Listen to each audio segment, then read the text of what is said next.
सितंबर 4, 2025 ऐसा दिन जो नेपाल की सरकार कभी नहीं भूल पाएगी। उस दिन गवर्नमेंट ने अनाउंस किया कि नेपाल में काम करने वाले हर ऐप को उनके रूल्स फॉलो करने पड़ेंगे, जैसे रजिस्ट्रेशन करवाना और एक लोकल ऑफिसर अपॉइंट करना।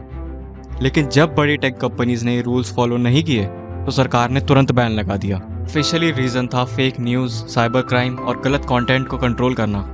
लेकिन प्रोटेस्टर्स के लिए सेंसरशिप थी, आवाज दबाना, क्योंकि सोशल मीडिया पर नेपो किड्स और करप्शन एक्सपोज ट्रेंड हो रहा था जो डायरेक्टली सरकार के खिलाफ जा रहा था। फॉर्मर इंडियन एम्बेसडर रंजीत राय कहते हैं, ये प्रोटेस्ट किसी आउटसाइडर की वजह से नहीं, एक होम ग्रोन इशू है। करप्शन, नेपोटिज्म और यूथ फ्रस्ट्रेशन, यही असली ट्रिगर था। और सरकार की सबसे बड़ी गलती लोगों की आवाज को इग्नोर करना।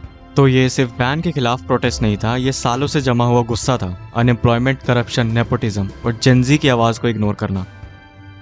जेनजी जो नेपाल की सबसे बड़ी पॉपुलेशन है, उन्होंने ओपनली सिस्टम को चैलेंज कर दिया। सरकार ने पहले बैन को डिफेंड किया, लेकिन क्राउड कंट्रोल पूरी तरह फेल। पुलिस ने टीयर गैस, रबर बुलेट्स और इवन फायरिंग तक की। इसका रिजल्ट क्या हुआ? 19 से ज़्यादा लोग मारे गए और हंड्रेड्स इंजर्ड हुए। भीड़ इतनी एग्रेसिव हो गई थी कि उन्होंने पार्लियामेंट, मिनिस्टर्स के घर और की बिल्डिंग्स पर अटैक कर दिया। Former PM KP Sharma Oli के घर को भी आग लगा दी गई। रेजिडेंशियल रेजिडेंस के कुछ हिस्सों को भी जलाया गया। लोकल मीडिया के मुताबिक मिनिस्टर्स को आर्मी के हेलीकॉप्टर से सेफ जगह शिफ्ट करना पड़ा। काठमांडू और दूसरे शहरों में कर्फ्यू लगाया गया, पर इसका भी ज्यादा असर नहीं हुआ। एंड में आर्मी को स्ट्रीट्स पर उतरना पड़ा। अब असल बात सुनो, ये प्रोटेस्ट सिर्फ बैन की वजह से नहीं था, बल्कि करप्शन स्कैंडल्स की वजह से था। एग्जाम्पल, 2017 का एयरबस डील। नेपाल एयरलाइंस ने 2 एयरबस A330 खरीदे थे, लेकिन इन्वेस्टिगेशन में पता चला ऑफिशियल्स ने इसमें मैसिव करप्शन किया और देश को 1.47 बिलियन रुपीस का नुकसान हुआ। पार्लियामेंट में चर्चा हुई, मीडिया में एक्सपोजे हुआ, पर फेयर एक्शन कुछ भी नहीं। इसलिए यूथ फील करते हैं कि हम टैक्स देते हैं पर सरकार अपना काम सही से नहीं करती। और इंस्पिरेशन, श्रीलंका और बांग्लादेश के प्रोटेस्ट, वहाँ भी यूथ ने करप्शन और बैड गवर्नेंस के खिलाफ आवाज उठाई। नेपाल में भी वही हुआ।